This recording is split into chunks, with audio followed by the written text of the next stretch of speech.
হাদিসে পাকের মধ্যে আসছে নবী সাল্লাল্লাহু আলাইহি ওয়াসাল্লাম ইরশাদ ফরমান, সহিহ হাদিসে আসছে যে তোমরা যারা জিলহজ মাসের চাঁদ দেখবে এবং কুরবানি করার ইচ্ছা রাখবে, তারা যেন এই জিলহজ মাসের প্রথম 10 দিন হাত পায়ের রোগ এবং বুক, শরীরের অবাঞ্ছিত পশম, নাভির নিচের পশম এই 10 দিন থাকবে না।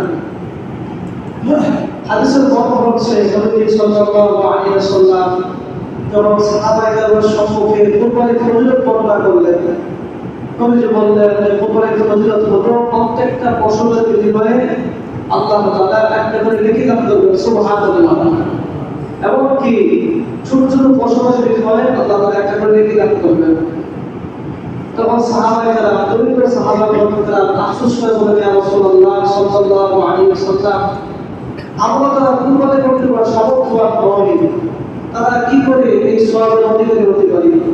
তখন নবী সাল্লাল্লাহু আলাইহি ওয়াসাল্লাম বললেন, তোমরা জিলহজ মাসের প্রথম তারিখ থেকে নিয়ে কুরবানির দিন কুরবানি করা পর্যন্ত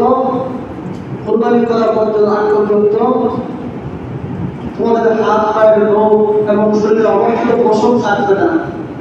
এতে করে আল্লাহ পাক তোমাদের আমল নামায় কুরবানি করার সওয়াব করবেন, সুবহানাল্লাহ। সহিহ হাদিসে আছে, আমল কি মুসলিমার আমল আজকে যেহেতু শেষ দিন, জুমার আগে আমরা হাত পায়ের রোগ অবাঞ্ছিত পশম রাখতে পারি, অথবা মাগরিবের আগে আমরা যারা পারি এই আমলটা করার চেষ্টা করবো। যারা আমরা কুরবানি করবো তারা তো অবশ্যই আমরা হাত পায়ের রোগ এবং চুল এগুলো আমরা রাখবো না।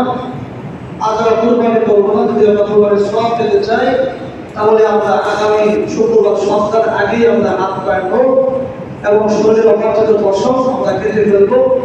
এতে আল্লাহ পাক কুরবানি করার সওয়াব দান করবেন, সুবহানাল্লাহ।